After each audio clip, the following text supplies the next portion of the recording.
Kita masuk hadis ke-21. Bab alamatul munafiq. Bab alamat atau tanda-tanda orang munafik. An Abdullah ibn Amr radhiyallahu anhu anin Nabi sallallahu alaihi wasallam qala arba'un man kunna fihi kana munafiqan fi riwayatin khalisan atau kanat fi khaslatun min arba'atin kanat fi khaslatun minan nifaq hatta yada'aha idza haddatsa kadzab wa idza wa'ada akhlaf wa idza 'ahada ghadar wa idza khasama fajar fi riwayatin wa idza tumina khan badal wa idza wa'ada akhlaf. Fi hadits Abi Hurairah radhiyallahu anhu ayatul munafiq thalath idza haddatsa kadzab wa idza wa'ada akhlaf wa idza tumina khan. Dari Abdullah bin Amr, semoga Allah meridainya, dari Nabi sallallahu alaihi wasallam bersabda, ada 4 perkara. Siapa yang 4 perkara ini ada pada seseorang, maka ia munafik yang murni. Dan apabila salah satunya ada,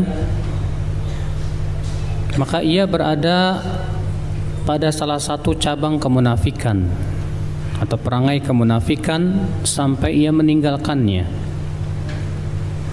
Apa itu? Yang pertama, idza haddatsa kadzab, apabila berbicara berdusta. Yang kedua, wa idza wa'ada akhlaf, apabila berjanji tidak menepati. Yang ketiga, wa idza 'ahada ghadar, apabila melakukan mu'ahadah. Mu'ahadah itu perjanjian ya dengan suatu kaum atau yang lainnya. Ghadar, ia berkhianat, tidak melaksanakan isi perjanjian itu. Wa idza khasama fajar, dan apabila ia bertengkar, mukhasamah itu bertengkar, bersengketa. Fajar, ia berbuat jahat, berbuat zalim. Fi riwayatin, dalam riwayat yang lain, wa idza tumina khan, apabila diberi amanah ia berkhianat. Sebagai ganti, wa idza wa'ada akhlaf. Dan pada hadis Abu Hurairah, semoga Allah meridainya, Nabi sallallahu alaihi wasallam bersabda, tanda orang munafik 3. Apa itu? Apabila berbicara berdusta. Wa idza wa'ada akhlaf, apabila ia berjanji tidak menepati. Wa idza tumina khan, dan apabila ia diberikan amanah ia berkhianat. Tapi ya akhi, kita syarah sedikit demi sedikit. Kata Rasulullah, arba'un, ada 4. Dan sudah pernah kita bahas bahwa ya, hal seperti ini tidak menunjukkan kepada pembatasan. Nabi mengatakan ada 4, dalam satu riwayat yang lain 3. Ya, tanda orang munafik ada 4. Dalam riwayat yang lain tanda orang munafik ada 3. Kalau kita baca Al-Quran, sifat-sifat orang munafik yang Allah sebutkan dalam Al-Quran banyak sekali. Maka dari itu ucapan Nabi SAW 4 tidak menunjukkan kepada apa? Pembatasan. Namun maksudnya bahwa ini 4 sifat yang paling terlihat pada mereka. Iya. Siapa yang 4 perkara ini ada padanya, maka ia munafik yang murni. Ketahuilah akhi, munafik itu ada 2. Ini munafik dari kata nifak. Ya. Apa itu yang pertama? Nifakun akbar. Nifak besar. Ini yang disebut dengan istilah nifak i'tiqadi. Ya, nifak akidah, keyakinan. Apa itu nifak akbar? Yaitu memperlihatkan keislaman tapi menyembunyikan kekafiran. Lisannya mengucapkan 2 kalimat syahadat. Ia sholat, ia zakat, ia puasa, tapi hatinya penuh dengan kebencian kepada Islam. Ia menyembunyikan kekafirannya. Maka ini seperti orang-orang munafik yang ada di zaman Rasulullah SAW. Iya, munafik inilah yang Allah ancam. Innal munafiqina fid darkil asfali minan nar. Sesungguhnya orang munafik itu berada di dalam keraknya api neraka. Apa yang dimaksud dalam ayat ini? Yaitu munafik apa? Besar, munafik i'tiqadi. Yang kedua disebut dengan nifak asgor, nifak kecil. Apa itu nifak asgor? Atau disebut juga dengan istilah oleh para ulama nifak amali. Apa itu nifak amali? Yaitu perangai-perangai yang merupakan ciri orang munafik,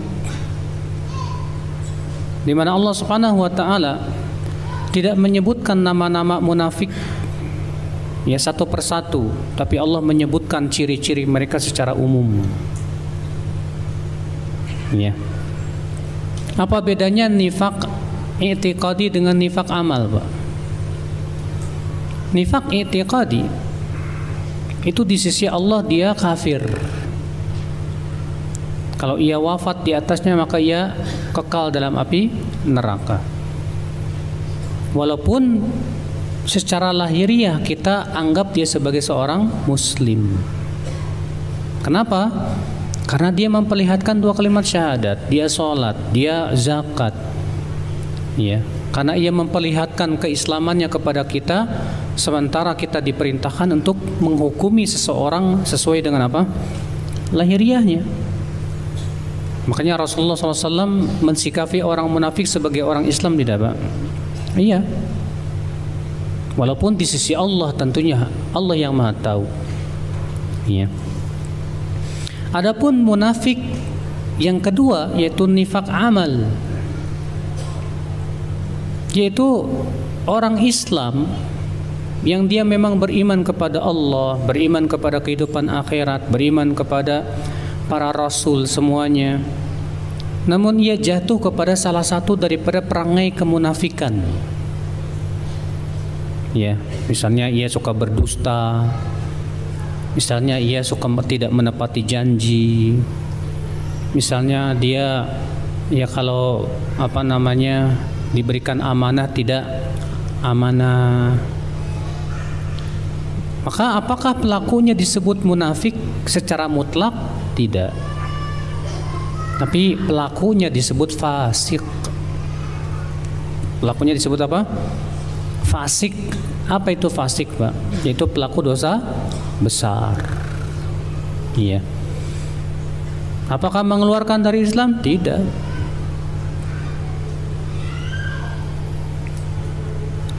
Baik, kita lanjutkan, Pak.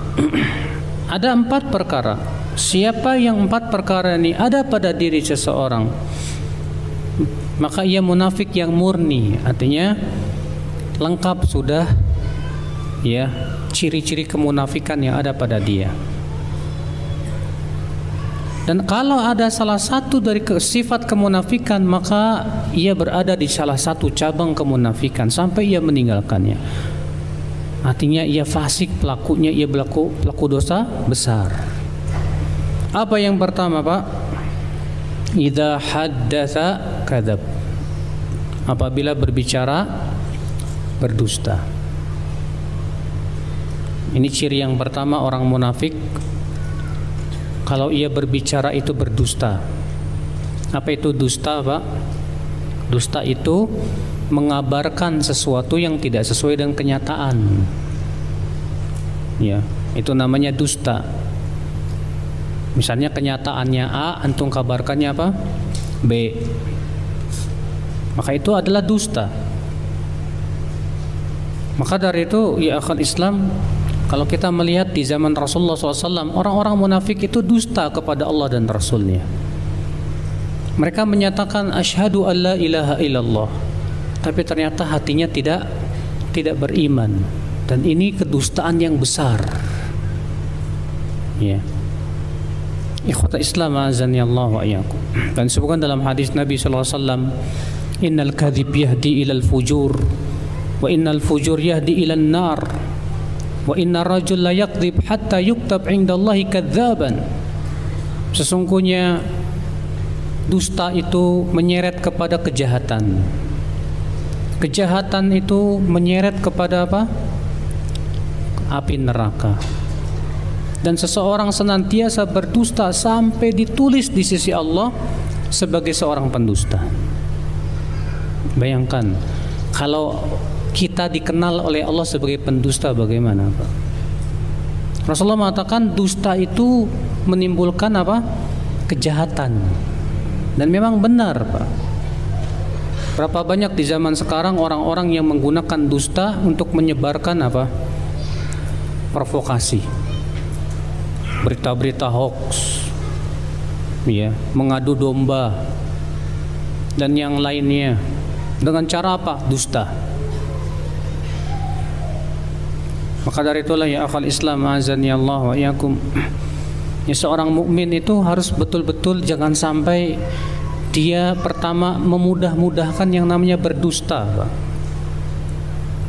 Ya, walaupun memang Rasulullah SAW mengatakan la kadhiba illa fi thalath, tidak boleh berdusta kecuali pada 3 perkara. Apa 3 perkara itu? Yang pertama, seorang suami berdusta kepada istri atau istri berdusta kepada suami. Nah, apakah kemudian atas dasar hadis ini kemudian kita seenaknya berdusta kepada istri begitu? Mau pergi kemana, Pak? Ke kantor, padahal ya main kemana gitu. Kata para ulama, ini justru haram. Karena yang dimaksud dengan dusta dalam hadis tersebut adalah dusta yang tujuannya untuk semakin menambah rasa cinta. Adapun dusta yang kalau ternyata malah menimbulkan suudzon, sehingga akhirnya si istri kehilangan kepercayaan kepada suami karena saking seringnya berdusta, maka ini bukan ya maksud hadis tersebut tentunya, ya akhwat Islam azani Allah wa iyyakum. Makanya ya akhwat Islam azani Allah wa iyyakum, ya di zaman ini kedustaan-kedustaan, berita-berita hoax yang ada di dalam media sosial, internet dan yang lainnya, ini bahaya sekali, Pak. Dan memang benar kata Rasulullah SAW, itu bisa menimbulkan kejahatan. Ya, bikin isu-isu tentang ini, tentang itu, tuduhan-tuduhan yang sifatnya dusta. Ya, bikin buku tentang kejahatan ini padahal isinya dusta. Bikin film untuk disebarkan ke orang-orang bahwasanya begini padahal isinya dusta. Maka subhanallah ya akhal Islam azani Allah wa iyyakum. Dan kelompok yang paling menggunakan dusta itu adalah Syiah dengan kesepakatan seluruh ulama. Orang-orang Rafidhah, karena mereka itu, bagi mereka dusta itu halal, Pak. Ya, terhadap musuh-musuh mereka. Ikhwata Islam. Nah, ini ya sifat yang pertama. Walaupun tentunya berdusta itu bertingkat-tingkat. Yang paling berat itu berdusta atas nama Allah dan Rasulnya. Ya, ada orang membawa hadis, membuat hadis lalu dinisbatkan kepada Rasulullah, padahal bukan. Dusta tidak? Dusta. Kata Rasulullah Innal kadhiba alayya laisa kakadzibin ala ahad. Sesungguhnya berdusta atas namaku tidak sama dengan berdusta atas nama orang lain. Sebab kalau berdusta atas nama Rasulullah akan dianggap agama tidak, Pak? Akan dianggap sunnah tidak? Iya. Makanya Rasulullah SAW mengancam, man kadzaba alayya muta'ammidan falyatabawwa maq'adahu minan nar. Barang siapa yang berdusta atas namaku dengan sengaja, hendaklah ia mempersiapkan tempat duduknya dalam api neraka. Terkadang kita, Pak, tidak sadar ikut menyebarkan kedustaan atas nama Rasulullah SAW. Kita tidak berdusta, tapi kita ikut menyebarkan kedustaan. Makanya Ibn Hibban dalam kitab Al-Majruhin menyebutkan sebuah bab man syakka fi riwayatihi ahwa minas sahih am minas saqim fahuwa dakhilun fi hadzal khabar. Bab orang yang ragu dalam periwayatannya, apakah ini hadis sahih atau tidak, tapi dia ragu, kemudian tetap saja disampaikan ke orang-orang, bisa ia masuk ke dalam hadis tersebut, kata Ibn Hibban. Lalu Ibn Hibban membawakan hadis, man haddatsa anni bihaditsin yura annahu kadzibun fahuwa ahadul kadzibain. Siapa yang menyampaikan hadis dariku dan masih diperkirakan itu dusta, bayangkan masih diperkirakan itu apa? Dusta, maka ia termasuk salah satu dari dua orang yang berdusta. Maksudnya yang membuatnya dan yang menyebarkannya. Bahkan Imam Nawawi dalam Muqaddimah Syarah Muhadzab menyebutkan bahwa orang yang membawakan suatu hadis dan ia tahu hadisnya dhaif, tapi kemudian ia pastikan itu sabda Rasulullah dengan mengatakan Rasulullah SAW bersabda, Imam Nawawi menganggap ini juga termasuk dusta atas nama Rasulullah SAW.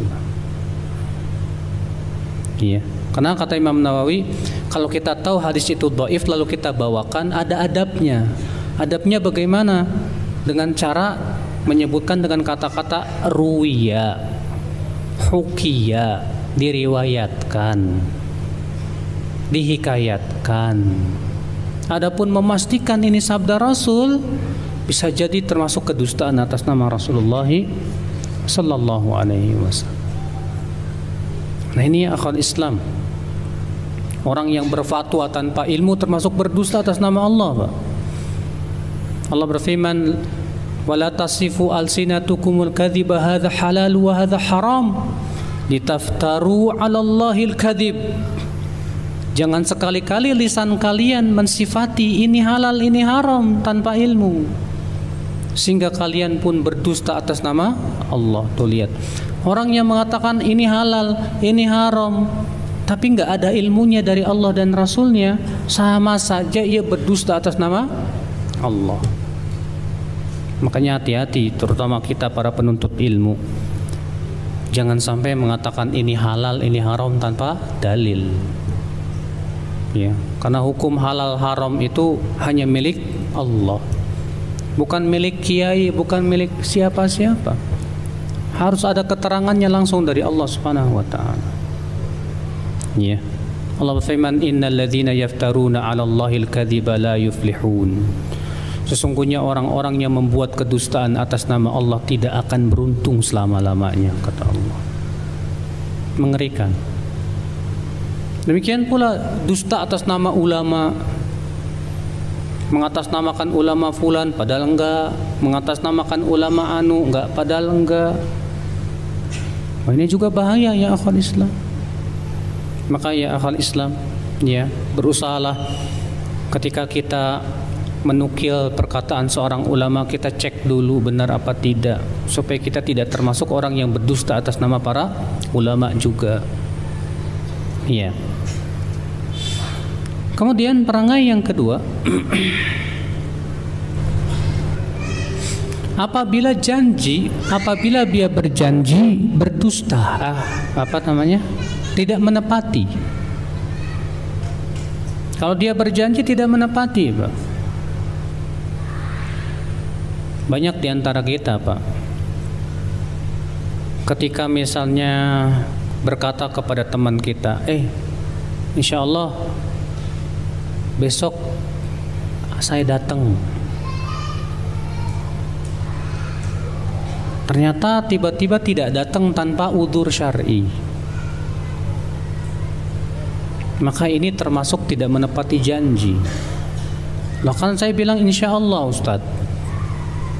Ketahuilah Pak, insya Allah itu termasuk janji, kata para ulama. Justru antum kalau ngomong besok saya datang, nggak ngomong insya Allah, dilarang sama Allah. Allah berfirman dalam surat Al-Kahfi apa? Wala taqulanna li syai'in inni fa'ilun dzalika ghadan illa ayyasha Allah. Jangan sekali-kali kamu berkata, aku akan melakukan besok, kecuali dengan mengucapkan apa? Insya Allah. Lihat, Allah melarang kita untuk mengatakan saya besok mau begini tanpa mengucapkan apa? Insya Allah. Cuma masalahnya kebiasaan kita, kalau sudah ngomong insya Allah itu artinya apa? Artinya nggak datang. Ini salah Pak. Iya. Kita ini kebalikan sama orang Arab. Kalau orang Arab di sana itu, kalau mengucapkan insya Allah pasti datang biasanya. Tapi kalau dia mengatakan saya melakukan ini tanpa mengucapkan insya Allah, nggak usah percaya Pak. Ya biasanya nggak dilakukan. Tapi kalau dia mengatakan insya Allah, biasanya datang. Beda dengan kita. Kalau kita ngomong insya Allah artinya apa? Makanya kita bilang sama teman, udahlah jangan ngomong insya Allah, yang pasti-pasti aja. Loh, orang disuruh sama Allah mengucapkan insya Allah. Yang salah itu orang yang ngomong insya Allahnya niatnya apa? Nggak datang. Ini salah Pak. Salah meletakkan. Ini mempermainkan nama insya Allah ini. Insya Allah itu artinya jika Allah kehendaki. Artinya saya akan datang jika Allah kehendaki. Artinya saya akan datang kecuali kalau kehendak Allah ada udzur syar'i. Kalau nggak ada udzur ya gimana lagi? Ya, kalau nggak ada udzur wajib datang. Kalau ada udzur ya gimana lagi? Ya. Nah ini akal Islam. Ini janji ya, wajib ditepati. Terkadang seorang ayah janji sama anaknya mau beliin mainan, nggak dibeli-beliin. Itu dosa Pak. Bahkan si ayah ini sama saja mengajarkan kepada anak tentang perangai yang kemunafikan. Bapak ini dari kemarin ngomongnya mau dibeliin, nggak dibeli-beliin. Padahal bapaknya janji lagi, iya nanti dibeliin, ya dia dapat 2 dosa tuh Pak. Dosa yang pertama tidak menepati janji, dosa yang kedua memberikan pengajaran kepada anak tentang perangai apa? Kemunafikan. Sehingga si anak akan memahami, oh nggak masalah kayak ginian, wah bahaya. Ya. Yang ketiga, wa idza ahada ghadar. Apabila melakukan sebuah perjanjian dengan suatu kaum, ya, perjanjian tertulis apa, ternyata ia tidak melaksanakan isi perjanjian itu, berkhianat. Karena Islam itu Pak sangat menghormati perjanjian. Lihat ketika di perdamaian Hudaybiyah terjadi apa? Perjanjian antara kaum muslimin dengan musyrikin Quraisy. Di antara poin perjanjiannya apa? Semua tawanan orang-orang musyrikin yang ditawan apa? Semua kaum mukminin yang ditawan oleh orang musyrikin tidak boleh dikembalikan kepada kaum mukminin. Dan semua orang musyrikin yang ditawan oleh kaum mukminin wajib dikembalikan kepada kaum musyrikin. Ini poin yang membuat para sahabat semuanya marah, kecuali Abu Bakar radhiyallahu anhu arba. Ya. Tapi kemudian karena itu sudah menjadi ketetapan Allah dan Rasulnya, maka para sahabat pun taat. Ketika Abu Jandal datang ke kota Madinah, karena dia lari kan, Tadinya ditawan oleh orang musyrikin, dia disiksa, lari dia pulang ke kota Madinah. Ketika tahu Abu Jandal, karena Abu Jandal ini tawanan orang musyrikin, datang ke kota Madinah, Rasulullah menyuruh pulang lagi. Ya, kita tidak boleh, Rasulullah SAW tidak mau ya menjadi orang yang pertama kali membatalkan perjanjian. Tapi Rasulullah mengucapkan kata-kata yang memberikan isyarat. Akhirnya Abu Jandal karena mau pulang lagi ke musyrikin juga disiksa. Akhirnya beliau pun ya pergi ke suatu tempat dekat laut. Setiap kali iring-iringan Quraisy itu datang, disamunnya, diambil hartanya. Dan ternyata jumlahnya banyak, bukan cuma Abu Jandal. Akhirnya apa yang terjadi, kaum musyrikin minta ke Rasulullah, "Ya Rasulullah, hai Muhammad," katanya, "udahlah, nggak apa-apa, adalah ya suruh pulang aja ke kota Madinah, terima aja." Yang kemudian dengan adanya perjanjian Hudaybiyah, masya Allah Pak, luar biasa ya manfaatnya. Kemudian yang terakhir, apabila bertengkar fajar, jahat. Kalau dia bersengketa, dia berbuat jahat, berbuat buruk. Ya, menghalalkan segala cara untuk mengalahkan lawannya. Tidak peduli sudah. Nah, ini sifat munafik. Kemudian yang kelima yang disebutkan di sini, apabila diberikan amanah, dia berkhianat. Amanah berupa apa? Amanah itu banyak. Amanah terkadang berbentuk titipan. Antum dititipi sesuatu oleh teman, akhi nitip ya, titipin motor di rumahnya. Ternyata antum khianati, pas mau diambil motornya, afwan akhi, ternyata hilang padahal diambil sama dia. Ya, berkhianat.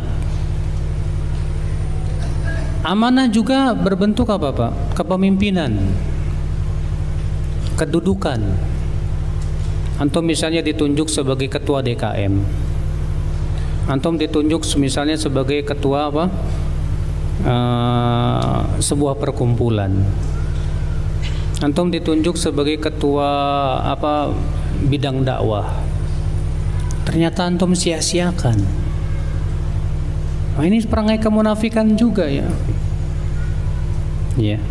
Terkadang kan banyak diantara kita cuman seksi dakwah masjid kok, seakan-akan nggak bakalan ditanya sama Allah Subhanahu Wa Taala, Pak. Ya padahal tetap yang namanya kedudukan sekecil apapun tetap itu amanah di sisi Allah Subhanahu Wa Taala. Ya, muadzin, seorang muadzin yang sudah ditunjuk itu amanah. Makanya Rasulullah bersabda apa? Ya, al-muadzinun mu'tamanun. Para muadzin itu adalah pemegang amanah, kata Rasulullah SAW. Ya, ini terkadang muadzinnya seenaknya, datang enggak datang.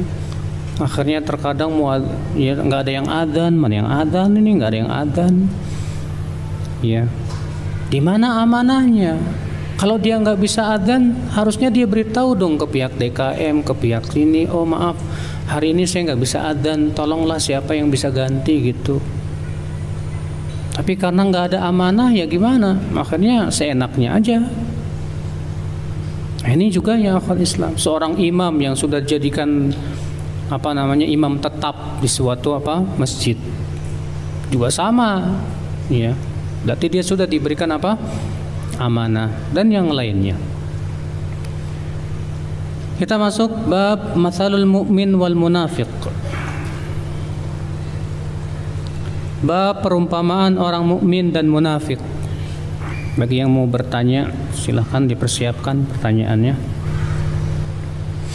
An Ka'ab bin Malik anin Nabi sallallahu alaihi wasallam qala: "Mathalul mu'min kal khamah min az-zar' tufayyi'uha ar-rihu marratan wa ta'diluha marratan wa mathalul munafiq kal arzah la tazalu hatta yakuna inji'afuha marratan wahidah.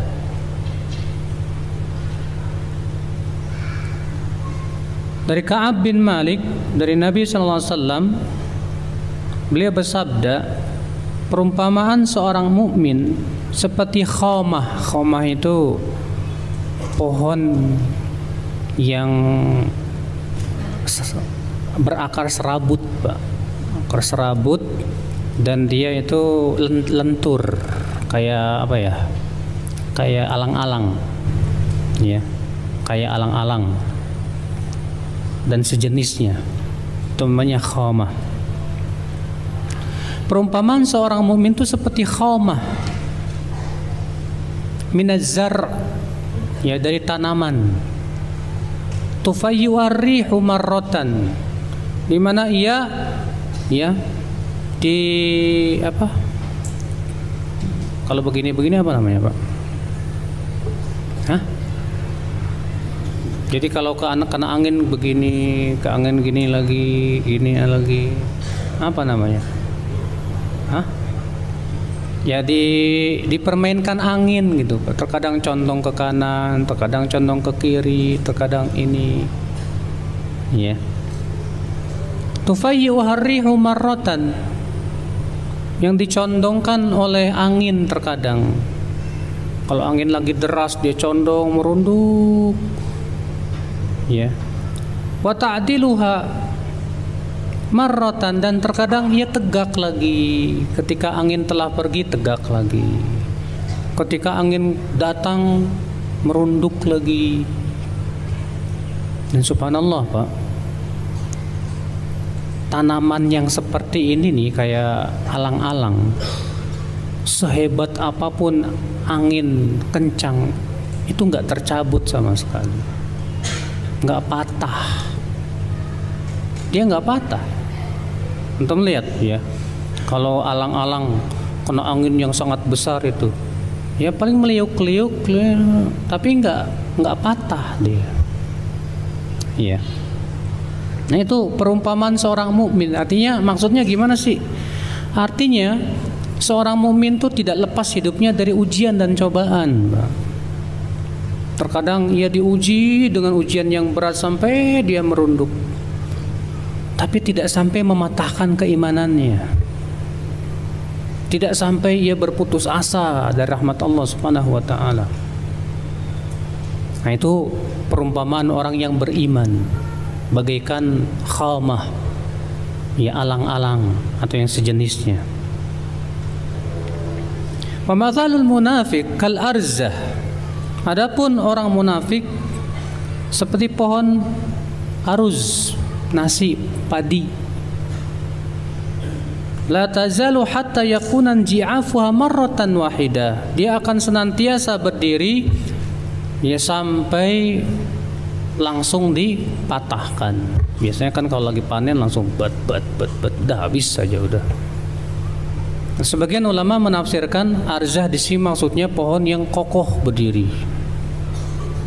Nah di saat dia terkena angin yang kuat langsung patah plak gitu. Beda dengan pohon apa?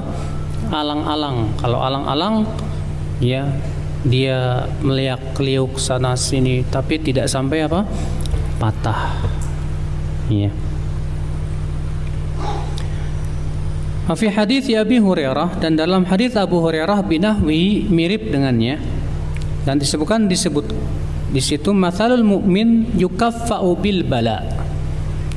Itu perumpamaan mukmin yang terus-menerus diuji dengan ujian. Di sini menunjukkan ya akhi bahwa hidup seorang mukmin itu tidak lepas dari ujian dan cobaan. Dan itu memang sudah janji Allah. Allah berfirman, وَلَنَبْلُوَنَّكُمْ بِشَيْءٍ مِّنَ الْخَوْفِ وَالْجُوعِ وَنَقْصٍ مِّنَ الْأَمْوَالِ وَالْأَنفُسِ وَالثَّمَرَاتِ وَبَشِّرِ الصَّابِرِينَ. Sungguh kami akan uji kalian, kata Allah, dengan sedikit rasa takut, rasa lapar, kekurangan harta, jiwa, dan buah-buahan. Allah menyatakan sungguh kami akan uji kalian. Berarti setiap mukmin pasti diuji. Dan ujiannya kaum mukmin itu beda-beda. Ada yang diuji dengan apa? Dalam hartanya. Ada yang diuji dalam badannya. Ada yang diuji ya dengan kesenangan.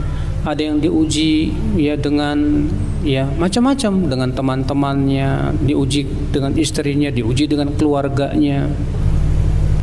Namun Bapak sekalian, ujian yang menimpa dunia itu ringan, Pak, dibandingkan musibah itu kalau menimpa agama kita.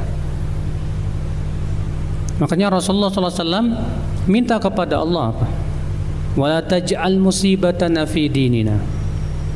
Ya Allah, jangan engkau jadikan musibah itu menimpa agama kami, ya Allah. Bayangkan, Mbak, kalau kita diuji dengan rasa sakit, dengan penyakit, insya Allah itu menggugurkan dosa kalau sabar. Kalau kita diuji dengan kesusahan uang, itu insya Allah menaikkan derajat kalau kita sabar. Tapi kalau musibah itu menimpa agama kita, kita dijadikan senang kepada maksiat, malas kepada taat. Kita dijadikan malas menuntut ilmu. Kita dijadikan berat ya ketika mau pergi sholat.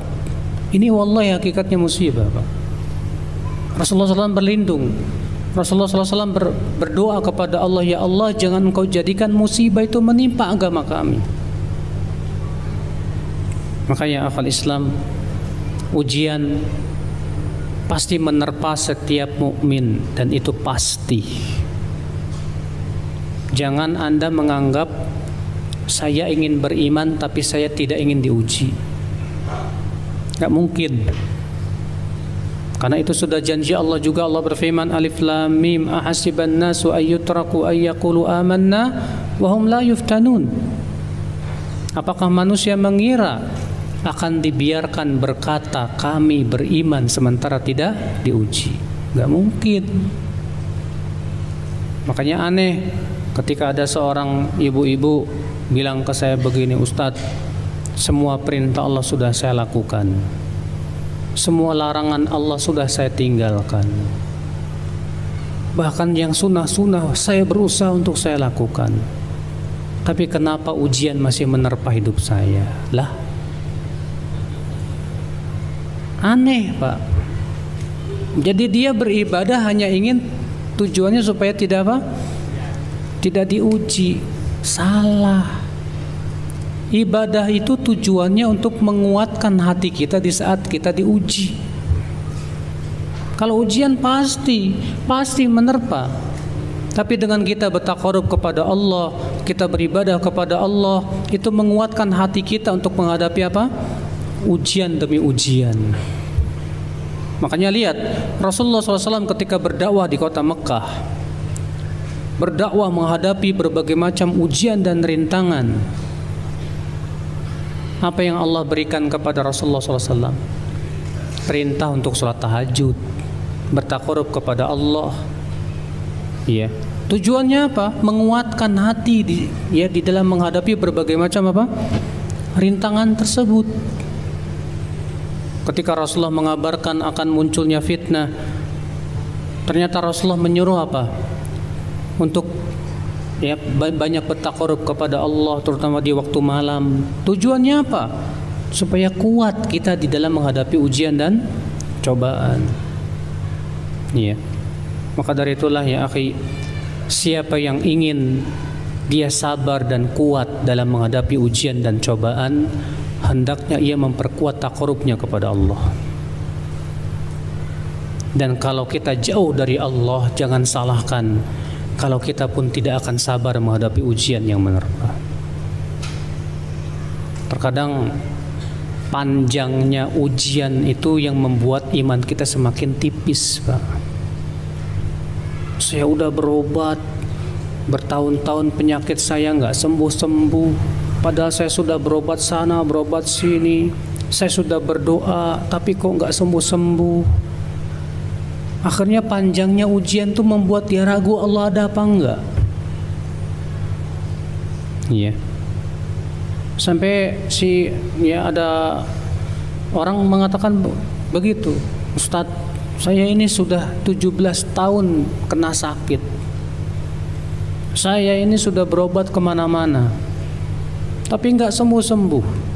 Saya sudah berdoa, tapi nggak sembuh-sembuh. Sebenarnya Allah ada tidak sih Ustadz? Sampai begitu, Pak. Panjangnya ujian bukan semakin dia dekat kepada Allah, tapi semakin dia jauh dari Allah Subhanahu wa ta'ala. Nah, ini mengerikan. Ya, makanya Rasulullah SAW berlindung dari 4 perkara. Allahumma inni a'udzubika min jahdil bala wa darakis syaqa wa su'il qada wa syamatatil a'da. Ya Allah, aku berlindung kepada Engkau dari ujian yang amat berat. Yang kedua, aku berlindung kepada Engkau dari darakis syaqa, kesengsaraan yang sangat. Yang ketiga, wasu'il qada, aku berlindung kepada Engkau dari takdir yang buruk. Dan yang keempat, wasyamatatil a'da, aku berlindung kepada Engkau untuk ditertawakan oleh musuh-musuh. Yang 4 perkara yang Rasulullah SAW berlindung, dan sangat penting juga kita berlindung, Pak. Yang pertama tadi berlindung dari apa? Ujian yang sangat berat. Yang kedua, kesengsaraan yang sangat susah. Yang ketiga apa?